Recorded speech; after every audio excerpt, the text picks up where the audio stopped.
السلام عليكم ورحمة الله. إن الحمد لله نحمده ونستعينه ونستهديه ونستغفره ونعوذ بالله من شرور أنفسنا وسيئات أعمالنا. من يهده الله فلا مضل له ومن يضلل فلا هادي له. أشهد أن لا إله إلا الله وحده لا شريك له وأشهد أن محمدا عبده ورسوله. اللهم صل على محمد وعلى آله وأصحابه ومن تبعهم بإحسان إلى يوم الدين. على الله توكلنا. اللهم أصبحنا وأصبح الملك لله والحمد لله لا شريك له. لك الحمد ولك الشكر يا ربي. لك الحمد كما ينبغي لجلال وجهك الكريم وعظيم سلطانك. أصبحنا على فطرة الإسلام وكلمة الإخلاص وعلى نبينا محمد صلى الله عليه وسلم وعلى ملة أبينا إبراهيم حنيفا وما كان من المشركين. اللهم أصبحنا وأصبح. اللهم نعوذ بك من الهم والحزن ونعوذ بك من العجز والكسل ونعوذ بك من الجبن والبخل ونعوذ بك من غلبة الدين وقهر الرجال. اللهم اغفر لنا ذنوبنا ولوالدينا وارحمهم كما ربونا صغارا. اللهم اجعل جمعنا هذا جمعا مرحوما وتفرقنا من بعده تفرقا معصوما. Alhamdulillah, bersyukur pada Allah Ta'ala. Terima kasih pada pengurusi, Tuan Imam, jawatan kuasa masjid, hadirin hadirat, muslimat dirahmati oleh Allah. Bersyukur kepada Allah kerana Tuhan sedia nikmat kepada kita pada pagi ini.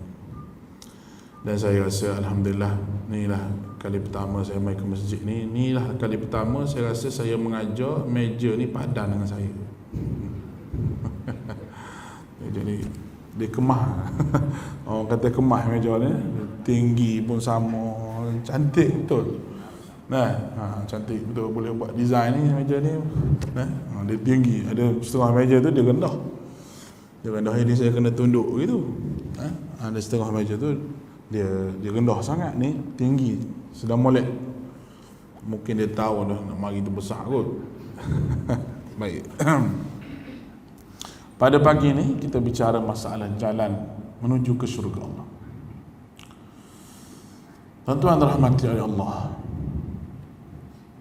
apabila kita sebut jalan menuju ke syurga ni, kita kena ingat satu perkara, bahawa semua agama ni nak pergi pada syurga Allah,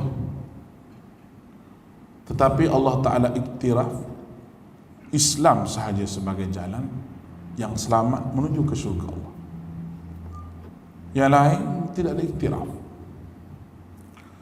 Kalau kita tengok pada agama Kristian, ada tak sebut syurga neraka? Ada. Kita tengok agama Buddha pun ada sebut syurga neraka. Agama Islam pun ada sebut syurga neraka, dalam keadaan Nabi SAW pergi tengok sendiri syurga neraka. Satu lawatan yang Allah Ta'ala buat kepada Nabi kita SAW, itu pada malam Isra' dan Mi'raj. Pergi tengok macam mana keadaan syurga untuk umat dia masuk, dan macam mana keadaan neraka untuk sama-sama umat dia beringat supaya jangan masuk ke neraka Allah. Tuan-tuan yang dirahmati oleh Allah Subhanahu Wa Ta'ala. Baik. Kalau kita tengok di sini, Allah Subhanahu Wa Ta'ala ni rahmat, betul-betul rahmat. Dia tidak akan biarkan manusia ni terjun ke neraka dia, sebab azab syadid, bagaimana kita sebut tadi.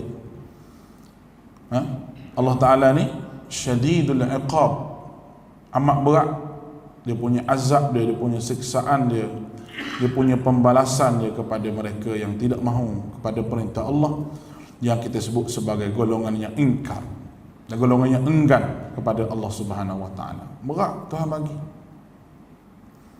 Oleh kerana itu Allah Subhanahu Wa Ta'ala kirim Nabi, dan Nabi-Nabi ni alaihimussalatu wassalam bukan kerja dia duduk saja-saja gitu semayang puasa cukup. Tidak. Dia ada tugas sebagai seorang Nabi untuk mengajak manusia semua ke syurga Allah.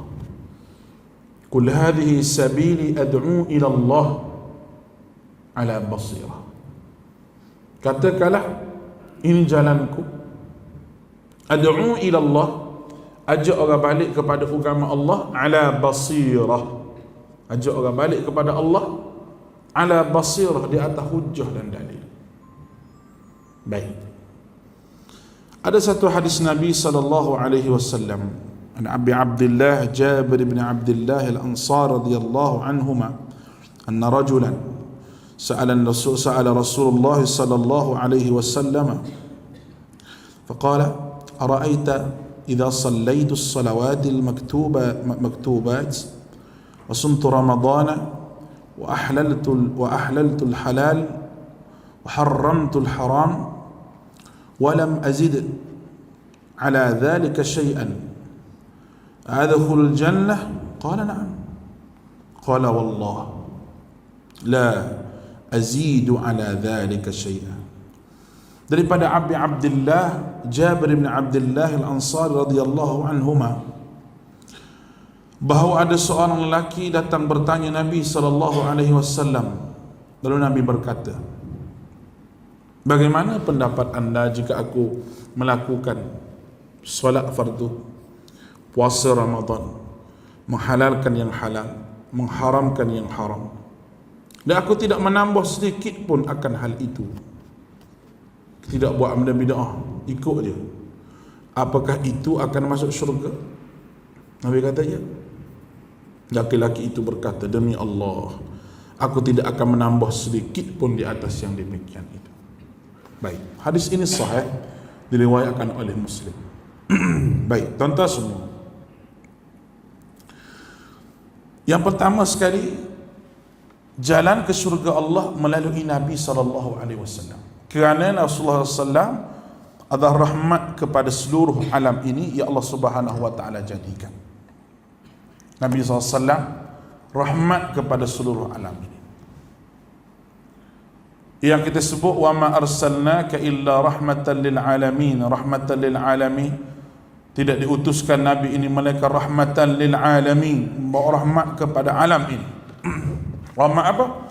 Menyelamatkan manusia daripada kegelapan, menyuluh manusia ke syurga Allah, ke jalan yang benar. Itu poin yang pertama. Nak masuk syurga, mestilah melalui jalan Nabi SAW. Tidak ada satu pun dia kita hidup di atas muka dunia ini, hubungan kita dengan Allah tidak diajar oleh baginda Rasulullah. Nabi ajar pada kita. Dan orang ni, dia sembahyang, dia puasa. Kalau tengok ibadah dia ni, ibadah yang basic, ibadah yang asas. Adakah masuk syurga? Ya, Rasulullah kata, dengan tidak kamu menambah sedikit pun. Manakala kalau kamu tak buat benda bid'ah, ni masuk syurga. Tak buat perkara yang diada-adakan dalam agama ini, kamu masuk syurga. Mana besar benda ni, bukan main-main. Orang yang menambah-nambahkan apa yang ada dalam agama ini yang tidak berkaitan dengan agama, tidak masuk syurga dia. Walaupun amal ibadah dia buat tu banyak, walaupun apa yang dia buat tu nampak elok, tapi Allah Ta'ala tak bagi syurga. Kerana apa? Kerana bukan jalan dia. Bukan jalan dia. Kita nak pergi Al-Ustaz, ikut jalan nak pergi Al-Ustaz. Nak pergi Al-Ustaz, ikut jalan Badan Besar sampai Thailand, sampai Al-Ustaz. Itu jalan dia. Kaedah dia begitu. Nak menuju ke syurga Allah Ta'ala, ikut jalan Nabi. Sebab Nabi yang buat jalan ni. Wala tattabi'us subula fatafarraqa bikum. Jangan kamu ikut jalan-jalan yang lain. Kita hanya diminta supaya ikut Nabi. Baik. Itu poin pertama. Yang kedua, Jabir bin Abdullah menceritakan tentang seorang lelaki mukmin yang bercita-cita masuk syurga yang luas yang langit bumi disediakan bagi orang bertakwa. Dia datang kepada Nabi SAW menanyakan dan meminta fatwa tentang amal yang boleh masukkan dalam syurga yang luas itu. Ada hadis yang semakna dengan hadis ini diriwayatkan daripada Abi Hurairah radhiyallahu an. bahawa seorang Arab Badui datang bertemu Nabi. Dia kata, wahai Rasulullah, tunjukkan aku amalan jika aku kerjakan boleh masuk syurga. Dia kata, tunjuk amalan kalau aku buat boleh masuk syurga. Baik. Ta'budallah wa la tusyriku bihi syai'a, Nabi kata. Tu poin nak masuk syurga. Ta'budullah wa la tusyrika bihi syai'a, iaitu jangan kamu ibadahlah kamu hanya kepada Allah dan jangan syirik pada Allah. Lepas tu Nabi sebut apa? Wa tuqimus salatal maktubah, mengerjakan salat fardu yang diwajibkan kepada kamu, wa tu'tiyaz zakah, membayar zakat yang difardukan, wa tasumu Ramadan, dan puasa Ramadan. Nampak macam mudah nak masuk syurga ni. Yang pertama, jangan syirik pada Allah. Bila kita sebut perkataan syirik pada Allah Ta'ala ni, manusia tidak sedar bahawa dia diheret kepada syirik. Sebab syaitan ni, dia goda manusia supaya jadi syirik pada Allah. Dia masuk ke dalam hati ini rasa ragu-ragu terhadap Allah Ta'ala. Dengan apa yang Allah Ta'ala beri kepada kita, kita rasa ragu-ragu dengan Allah. Apabila ada rasa ragu-ragu dengan Allah Subhanahu wa Ta'ala, la haula wa la quwwata illa billah, apa yang kita nak ragu lagi dengan Allah ini? Baik, kalau orang buka Quran dan baca Quran, keraguan dia kepada Allah itu tidak ada. Sebab Quran adalah pengubat kepada perasaan manusia yang sedang ragu-ragu. Tidak ada hujah dalam Al-Quran bila jawab membuatkan manusia ni betul ke salah, betul ke salah, waswah je dia, tidak ada. Kerana Al-Quran beritahu hujah ni tepat. Orang panggil straight to the point dia. Sama ada dalil nakli yang ada dalam syariat-syariat sebelum daripada ini, ataupun dalil akli yang manusia boleh fikir. Orang panggil tepat dan padat Al-Quran. Jadi apa sebab boleh manusia nak jadi putus asa dengan Allah Ta'ala, boleh sebab ragu-ragu dengan Allah, kalau dia betul-betul duduk dekat dan rapat dengan Al-Quran? Sebab itu jangan tinggal Quran, jangan tinggal. Jangan tinggal walaupun sesaat Quran ni. Biar ada dalam hati kita. Kita tak pandai baca, tak apa, kita boleh belajar baca. Kaedah nak belajar banyak, macam-macam kaedah zaman sekarang. Orang tak erti baca Quran, dia dengar dulu Quran. Ada masa dia sebut sehari tu, ada masa dia dengar Quran, ada masa dia tengok TV. Manusia biasa lah. Ada masa dia duduk kedai kopi. Ni 24 jam kerja dia, daripada pukul 8 pagi sampai pukul 11. Masuk jabat. Jabat mana? Kedai kopi. Duduk sembang, lepas tu balik tidur sekejap, tunggu waktu zuhur, balik, lepas sudah makan zuhur, sembahyang zuhur semua sekali, balik makan pula, tidur pula. Lepas tu waktu asar pergi pula Kuala Perlis, jalan cari ikan bakar. Mata kedarah dia kerja dia. Sari-sari hidup tu lah. Tak ada duduk. Kalau mari masjid boleh tahan juga, boleh dengar imam sembahyang. Kalau maghrib isyak subuh tu boleh dengar Quran. Tapi jiwa yang tidak ada Quran ni, dia sentiasa resah dan gelisah. Resah satu, gelisah satu.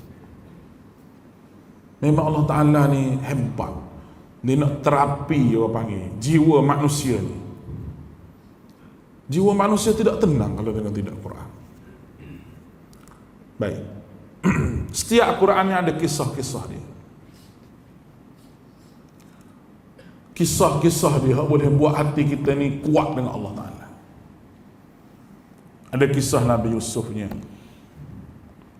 ada kisah Nabi Zakarianya, ada kisah Maryamnya, ada kisah Nabi Syuaib, ada kisah Nabi kaum Ad, semua tu kisah-kisah tu sebenarnya bukan baca sekadar dengar cerita macam kata tengok cerita Piramli, Bujang Lapuk, Hang Tuah tu, bukan. Tapi kisah itu Tuhan nak tunjuk mewakili perangai manusia yang ada sampai hari kiamat. Manusia tetap manusia. Melayu ke Cina ke, perangai sama. Perangai sama macam mana? Ada orang hak dia nak marah, ada hak rasa apa ni, bila masa dia baik, ada orang masa nak marah, ada orang masa senyum, ada orang masa serabut. Semua sekali mewakili perangai manusia tu Allah Ta'ala kumpul dalam Al-Quran. Perasaan hub, kasih sayang. Tuhan Allah Ta'ala letak dalam Al-Quran. Dia kata kasih sayang ni milik aku, bukan milik manusia. Cerita apa? Kisah Nabi Yusuf. Aku nak beritahu bahawa kasih sayang tu hak aku mutlak, 100% pada aku. Nabi Yaqub bukan main sayang ke Nabi Yusuf. Sayang tak sayang Nabi Yusuf ni, bau Nabi Yusuf pun dia kenal. Sayang sungguh-sungguh, bukan sayang main-main. Tapi Tuhan nak ajar dah, sayang hak sungguh tu pada aku. Orang yang kamu sayang, yang kamu rasa duduk dalam genggaman tangan kamu, aku boleh nak pisah kamu lama boleh. Sebab nak ajar manusia supaya redha. Nabi Yaqub seorang yang orang panggil teramat redha. Tapi redha-redha dia pun bekak juga mata. Walaupun redha dia, bekak juga mata dia, nangis. Wa biyaddat 'ainahu min al-huzni, Allah Taala sebut. Sampai mata dia tu putih, selaput. Al-huzni, sedih. Wa huwa qazim, hebat dia punya kesedihan dia. Sayang kepada anak. Tapi oleh kerana kasih sayang itu diletak pada Allah mula-mula, dia jadi apa?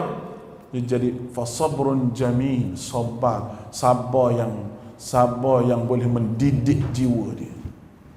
Allah Ta'ala bagi dia jumpa dengan Nabi Yusuf dalam keadaan Nabi Yusuf menjadi raja, menjadi pembesar. Wa rafa'a abawaihi 'alal 'arsy wa kharru lahu sujada wa qala ya abati hadza ta'wil ru'ya.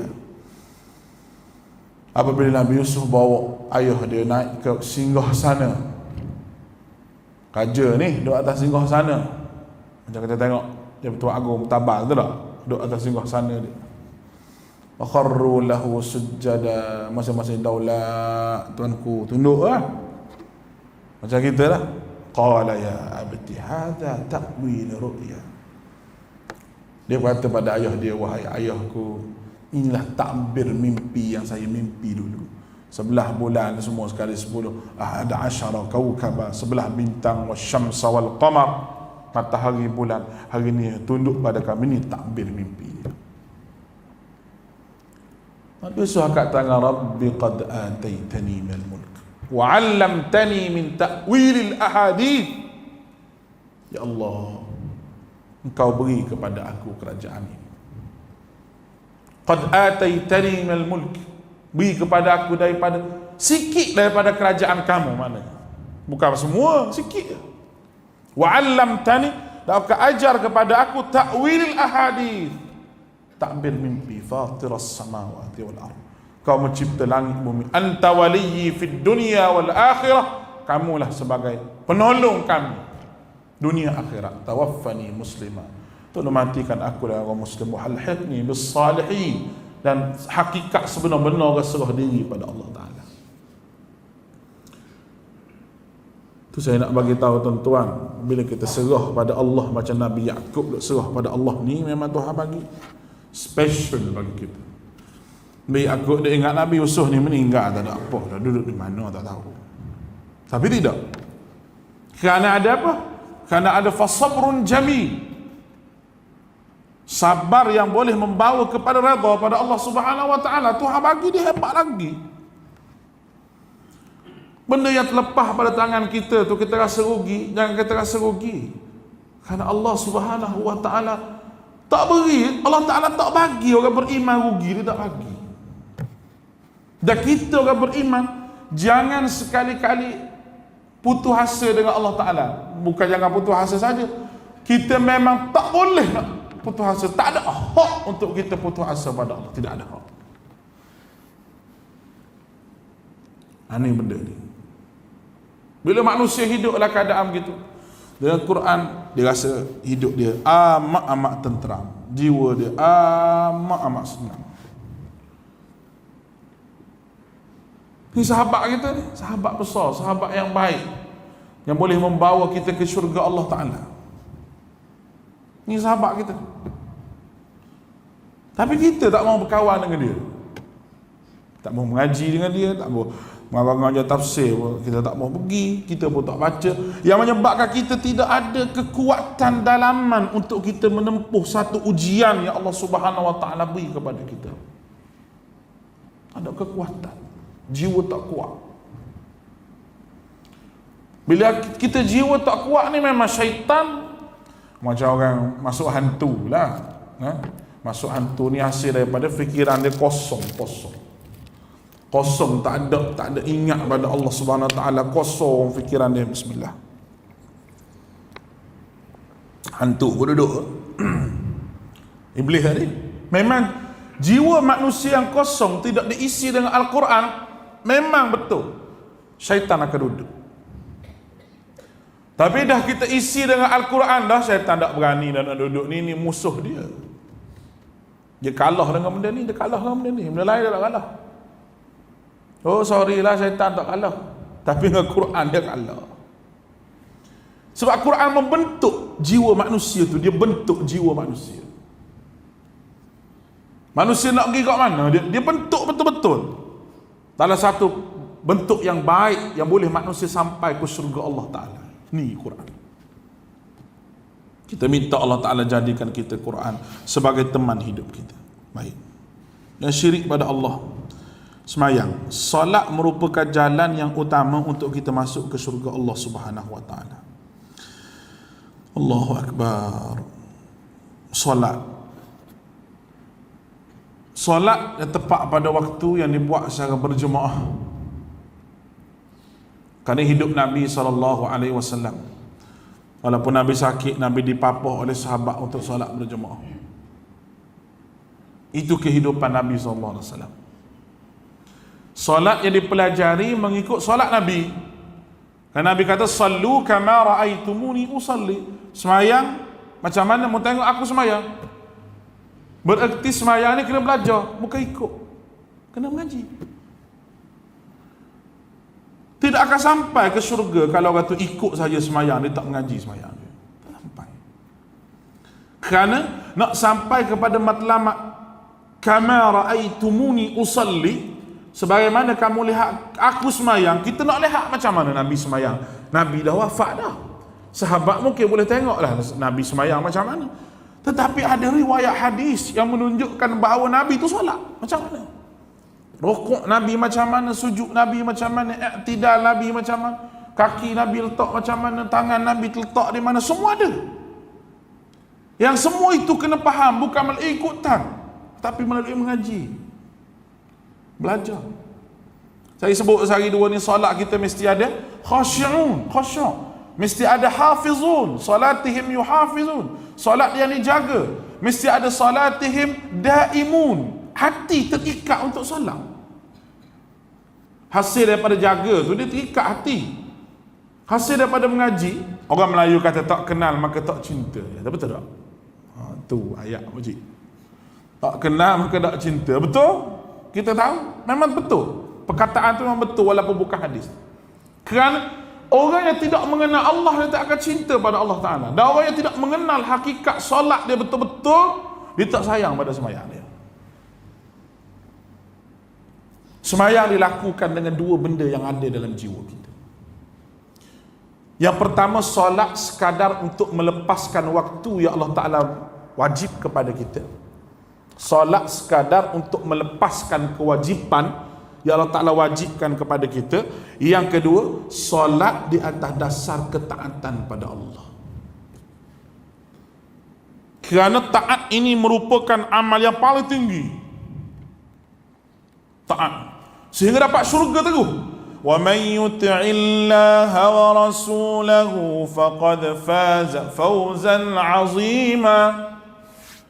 Wa may yuti'illaha wa rasulahu, mana-mana wa yuti'illaha wa rasulahu, taat kepada Allah dan Rasul, faqad faza fawzan 'azima. Ya Allah, dia mendapat fawzan 'azima, kejayaan yang besar, syurga Allah, hasil pada dia taat. Dan ta'ah merupakan ibadah dia kemuncak kepada segala-gala, taat pada Allah. Orang puasa lah keadaan taat, baca Quran lah keadaan taat, zikir lah keadaan taat, solat lah keadaan taat. Taat macam mana? Mengaji benda hakikat semayang tu macam mana sampai rasa bahawa solat ini merupakan satu hubungan yang paling manis dengan Allah Ta'ala. Lain dengan orang yang solat hanya sekadar melepaskan waktu yang Allah Ta'ala wajib ke dia. Jadi dia nak sembahyang pukul berapa pun tidak masalah. Dia nak sembahyang subuh dekat-dekat nak cerah pun tak apa. Dia nak sembahyang asar dekat-dekat dengan maghrib pun tak apa. Dia nak sembahyang masa mana ikut lantak mak bapak dia. Dia ingat dunia ni mak bapak dia punya. Dia ingat dunia hak dia punya. Tak ada masa dengan Allah Ta'ala langsung. Masuk mesyuarat berjam-jam. Tapi nak semayang lama sikit tak boleh. Waktu imam baca panjang sikit, numpah hati ni. Mangkuk tu imam ni. Baca lama-lama aku sakit lutut dah. Kenapa? Kerana tidak ada taat. Nak sujud lama sikit tu berasa lagu lain. Nak rokok lama sikit berasa lain. Bahasa lagu mana tak tahu diri dia tu. Kenapa? Kerana dia semayang hanya sekadar melepaskan waktu yang Allah Ta'ala wajibkan kepada dia saja. Maka dia buat ibadah tu, orang Melayu kata ibarat melepaskan batuk di tangga. Betul tak? Gitu tu buat gitu. Subhanallah, Allah sunnah. Gapo dia baca tak tahu. Hak dia baca. Subhanallah, apa dia? Baca apa? Solat ni bercakap dengan Allah. Cakap dengan raja lah. Cakap dengan raja ni sebelum cakap kena kata apa? Ampun tuanku. Padahal kita tak ada buat salah apa dengan dia. Lah, bila kita buat salah dengan dia, kita tak pernah kata apa pun dengan dia. Tapi nak bercakap dengan dia, ampun tuanku. Tu dengan raja, sama-sama makhluk. Sama-sama makhluk. Sama-sama makan nasi, sama-sama ketuk busuk. Kita kata tu. Walaupun dia raja macam mana, artis comel macam mana sekalipun, tapi tandah tu busuk juga. Sama dengan kita. Nak cakap dengan dia tu kena ampun tuanku.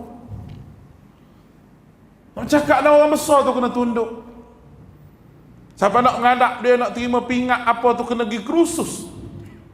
Protokol. Nak makan semeja dengan dia kena pergi kursus. Sudu nak pegang macam mana, grafu nak pegang macam mana, kalau bunyi ting-ting tu tak boleh. Batal, kena buat balik. Unit protokol hok ajar duduk gitu seminggu duduk ajar makan. Nak makan semeja dengan dia. Allahu akbar. Dan Allah siapa dia? Allah hak dia sebut tu. Qulillahumma malikal mulki tu'til mulka man tasha'. Katakanlah Allah malikul mulk, raja segala raja, tak ada lah. Tu'til mulka, dia yang bagi kerajaan dan raja ini kepada siapa dia nak. Dia boleh ambil bila-bila masa pada siapa yang dia mahu. Tak rasa dia tu lebih pada yang dia pertuan agung, lebih pada raja segala, tak rasa apa. Allah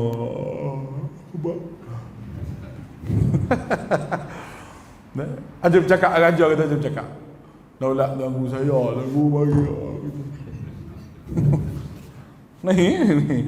Kalau aku jadi raja, aku mendapat tawa. Kalau kata ping situ nak cakap dengan aku lagu ni, marah kalau raja tu cengai dah. Ya Allah,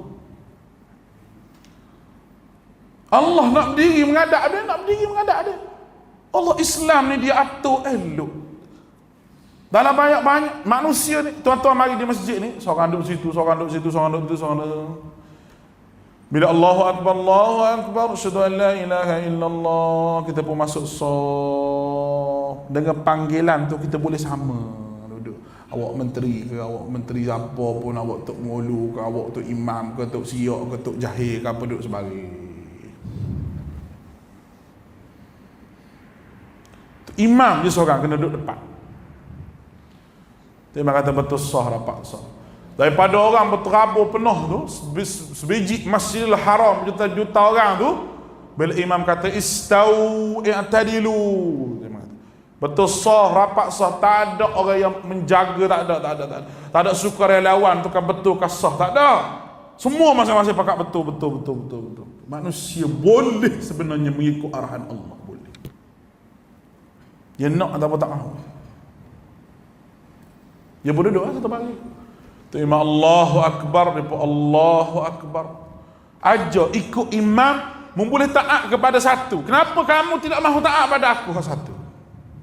Imam baca. Kita pun waladhdallin. Terima waladhdallin, kita amin. Duduklah keadaan kita. Rasa tak bahawa Tuhan ni kita menghadap raja ni? Ada kosong Allahu Akbar. Nak pergi pasar, belikan nyok-nyok buat gulai sedap. Kalau wallah ke apa semua Allah. Sujud agak nak lama sikit, tak ada. Subhanallah. Gitu. Lepas tu sudah sembahyang, assalamualaikum warahmatullahi, assalamualaikum warahmatullahi. Rasa apa? Sudah sembahyang tu rasa. Nak tanya juga rasa. Kalau kita dapat rasa makanan, lepas makan rasa kenyang, lepas solat, tidak ada orang yang rasa nak lepas daripada bercakap dengan Tuhan ni, rasa tak boleh. Sebab apa? Macam bercakap dengan kekasih.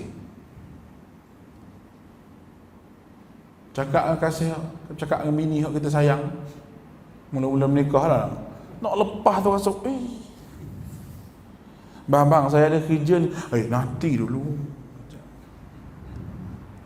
Nanti abang telefon balik. Nanti abang telefon balik. Rasa nak lepas tu rasa macam sayang.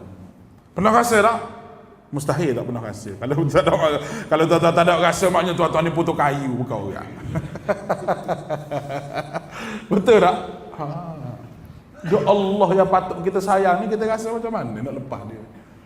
Setelah dia panggil hayya 'alas solah, kita mari di masjid ramai-ramai, kita pun sembahyang. Nak lepas dia tu. Jarang manusia yang rasa jiwa dia tu nak lepas daripada Allah. Assalamualaikum. Perkataan apa yang kita sebut paling pertama? Astaghfirullah. Kenapa kita sebut astaghfirullah, tak sebut subhanallah dan sebagainya? Kita minta keampunan daripada Allah Ta'ala. Takut-takut ada salah silap lah kita berjumpa dengan dia bercakap tadi. Tak apa apa nanti kita telefon lagi nah. Okey. Nanti tak apalah, nanti saya call balik ya. Ya tak apa. Abang minta maaf banyak-banyak Okey. Betul tak? Cakap lama. Lepas tu astagfirullah. Kita bagi tahu, ya Allah aku istighfar, dosa aku banyak. Lepas sembahyang tak ada sebut lagi subhanallah apa. Astagfirullah dulu.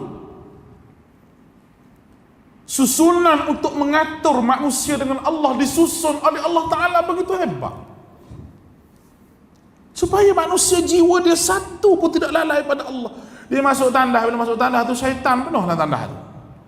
Bila dia keluar, ghufranaka, baca ghufranaka, minta ampun dengan Allah. Kenapa? Karena masuk tadi syaitan penuh dalam tu. Takut syaitan nak main lekat dalam kepala kita ke apa. Sebab tu nak buang air, kena tutup kepala dan sebagainya. Sebab dia ajak Nabi kita Muhammad SAW.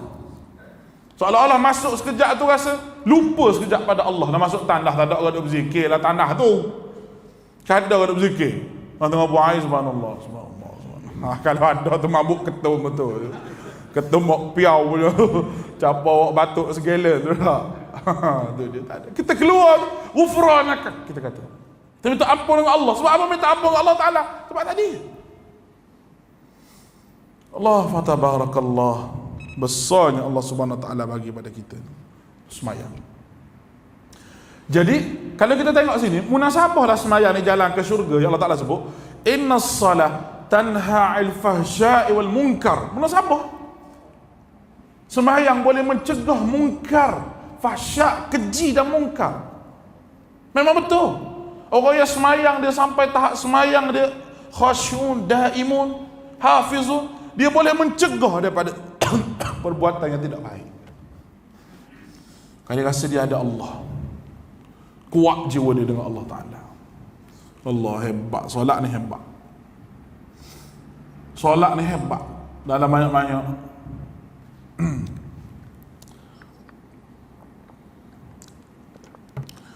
dalam banyak-banyak sehari ni 5 kali hak wajib. Asalnya 50 kali. Cuba tuan-tuan bayang, masa Allah Ta'ala bagi tahu 50 kali tu, apa Tuhan tak tahu manusia ni tak mampu sampai kena minta kurang 5 kali? Apa makna minta kurang 5 kali lepas 50 kali? Allah ahkamul hakimin, Allah Ta'ala yang maha bijaksana, dia tahu memang manusia mampu kalau buat 50 kali sekali sehari. Tapi kenapa 5 waktu dia pilih daripada 50 waktu tu? Kenapa? Kena bagi tahu pada manusia, walaupun mu sembahyang 5 waktu, tapi mu bersama dengan aku ni macam 50 waktu. Macam 50 waktu, mu sentiasa kena hidup dengan aku. Mana gitu. Walaupun 5 waktu sahaja. Subuh, Zuhur, Asar, Maghrib, Isyak. 5 waktu sahaja, tapi seolah-olah mu kena hidup dengan aku dalam keadaan solat. Allah Ta'ala ajar solat. Tak boleh buat apa dah bila akad takbir Allah Akbar, nak bercakap, kawan, nak bersembang, tak boleh lah. Dalam penguasaan Allah betul-betul. Allah, kita dengan Allah Subhanahu Wa Ta'ala sahaja. Kita tak akan buat benda lain selain daripada benda yang Nabi ajar dalam solat tu. Tu je. Kalau begitu boleh kita buat dalam sembahyang, kenapa dalam kehidupan kita sehari-hari tak boleh buat? Ada hukum, ada had yang Allah Ta'ala tentukan kepada kita, benda ni boleh, benda ni tak boleh. Sebagaimana sembahyang. Bila sembahyang Allahu Akbar, dia panggil takbiratul ihram, takbir yang mengharamkan segala perbuatan yang luar pada sembahyang kecuali perbuatan dalam solat sahaja. Takbiratul ihram. Kenapa kita tak boleh praktikkan sifat itu di luar pada sembahyang? Yang ini ada peraturan atas muka bumi ni yang Allah Ta'ala tetapkan di luar pada sembahyang. Kenapa kita pergi langgar juga? Kalau dalam solat kita boleh jaga, kenapa kita tak boleh jaga di luar solat? Sebab tu orang yang tidak jaga solat dia ni, dia mudah tergelincir kepada maksiat. Dia mudah tergelincir pada maksiat. Dan orang yang betul jaga solat dia, khusyuk bukan makna pejam mata. Dah. Pejam mata kadang-kadang Allah sampai ke Mekah. Nampak ni? Kira okey. Dia kata sampai ke Mekah, Ustaz. Dah. Dia bukan sampai ke Mekah, sampai pada Allah. Baru betul. Sampai pada Allah, bukan sampai ke Mekah, bukan sampai ke mana, sampai pada Allah. Solat kita tu. Tapi tak, kita tak rasa benda tu. Bila kita nak rasa? Masalahnya. Nak mati tak lama ni? Nak rasa benda tu bila? Kemanisan solat. Saya selalu cerita Dr. Yusuf Qaradawi. Dia kata, aku tak pernah rasa solat yang khusyuk, kata Dr. Yusuf Qaradawi, sepanjang hidup aku, kecuali, kata Dr. Yusuf Qaradawi, ketika mana aku duduk dalam penjara. Sebab apa aku rasa dengan satu ayat tu boleh menggegarkan jiwa aku? Kan dia kena seksa lah penjara Mesir dulu, sehingga tak bagi sembahyang Jumaat, semua ulama-ulama kena seksa. Satu hari dia kata, dia bagi kita sembahyang Jumaat, darah penuh di belakang, ke sahabat-sahabat aku kena pukul. Kami bangun untuk solat asar tu, kami bersihkan darah kami yang melekat pada jubah-jubah kami solat. Waktu asar nak tunggu waktu maghrib, kami tunggu, kami tak gerak walaupun selangkah. Sampai waktu maghrib, azan, iqamah, orang tolak aku jadi imam. Dia kata, aku pun jadi imam. Aku jadi imam, aku baca ayat ya ayyuhalladzina amanu sabiru wasabiru warabitu wattaqullah. Ayat akhir surah Ali Imran. Dia ulang ya ayyuhalladzina amanu sabiru wasabiru. Dia berhenti. Ya ayyuhalladzina amanu sabiru. Dia berhenti. Dia ambil isbiru wasabiru warabitu. Dia berhenti, menangis belakang sahabat-sahabat dia, menghayati walaupun satu ayat. Dalam keadaan kena siksa dalam penjara tu, baca ayat supaya suruh sabar. Itu Yusuf Qaradawi kata, tidak ada semayang lah hidup aku 90 lebih yang aku rasa semayang begini kecuali semayang dalam penjara. Lepas kita takkan nak masuk penjara dulu.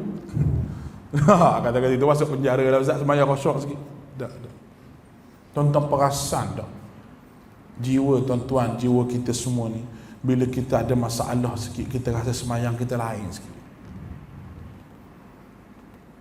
Perasan? Tuhan jentik hati kita. Masa kita ada masalah. Lain dengan semayang orang tak ada masalah mana lain. Masalah dunia lah. Tuhan nak bagi tahu bahawa manusia mu kena fikir masalah mu syurga ke neraka. Sebagaimana mu fikir masalah dunia tu, yang kamu jadi rapat dengan aku, dari semayang pun semayang jadi berharap tinggi dengan Allah sebab mu nak dunia je. Tapi hak nu lebih besar pada dunia syurga lagi. Hak akhirat nu, kenapa kamu tak berharap sebagaimana berharap pada dunia? Lain. Orang yang semayang ada masalah ni dia lain. Masalah dan dia nak Allah Ta'ala selesai masalah dia. Oh lain. Dia semayang betul, dia baca satu-satu, Tuhan tolonglah aku, dan jiwa dia ni, Tuhan tolonglah aku, Tuhan ya Allah tolonglah aku. Tapi kalau orang semayang tak ada masalah kan? Macam tu. Al-Maghdubi alaihim, tengok masjid ni cat lama sudah masjid ni dalam hati ni. Duk masjid tu, duk kapek ni, duk tu. Sebab apa? Dia tak ada masalah. Dia duduk, dia cukup makan dah. Semua sekali, anak isteri pun okey semua sekali.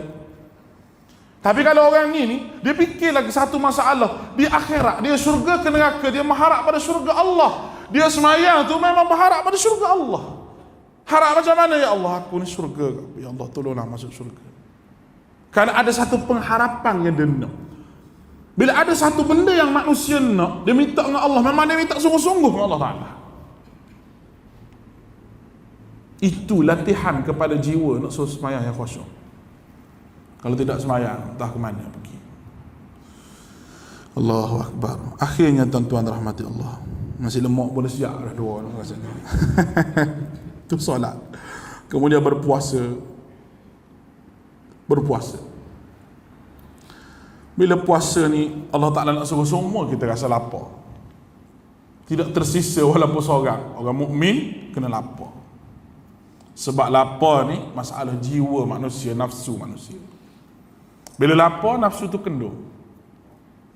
Bila kenyang, peratus nafsu tu naik. Manusia lapar macam mana pun kena lapar. Kutiba alaikumus siyam kama kutiba alladzina min qablikum. Orang sebelum daripada kamu puasa juga. Natijah pada puasa tu la'allakum tattaqun. Mu jadi orang bertakwa. Bila mu jadi orang bertakwa, betul lah syurga uiddat lil muttaqin. Aku nak bagi pada hak takwa. Puasa jalan ke syurga Allah yang. Cuma nak jadi puasa hak ihtisab, puasa yang berharap pada Allah. Ya Allah Ta'ala kata ghufira lahu ma taqaddama min zambi. Allah Ta'ala ampun dosa hak lepas tu. Nak jadi puasa begitu tu. Lapar sama lapar je. Betul. Orang hak puasa malah sembahyang, malah baca Quran sama lapar dengan hak puasa untuk haji hak baca Quran ni. Lapar sama. Kalau segi perut tu lapar sama, tetapi kualiti kepada roh puasa itu lain. Allah Ta'ala kata, Nabi SAW sebut bahawa Allah Ta'ala kata puasa ni pahala dia hak aku, yang aku boleh letak pada siapa, yang aku nak beri pada siapa aku boleh letak. Ya Allah, tu puasa. Haji pun gitu juga. Zakat dan haji disebut oleh Nabi SAW.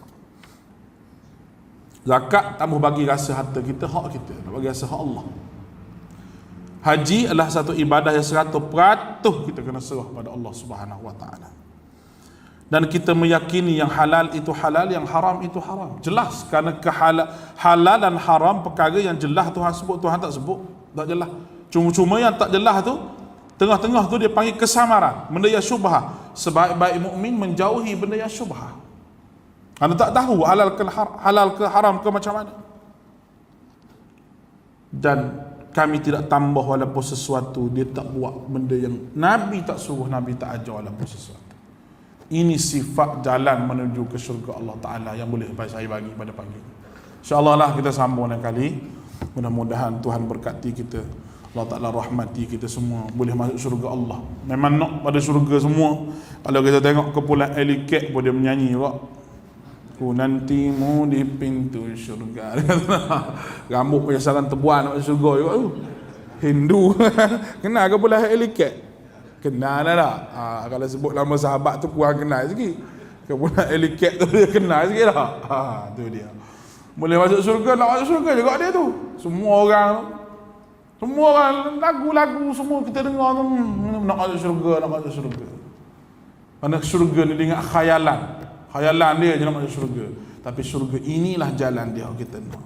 Mudah-mudahan Allah Ta'ala boleh kumpul kita di surga. Satu lagi, berkawan, biar ikhlas kita dalam berkawan. Karena kawan yang ikhlas, dia boleh tolong kawan yang masuk surga. Bagaimana hadis Nabi SAW, sahabat yang baik ini akan cari sahabat dia dalam surga Allah.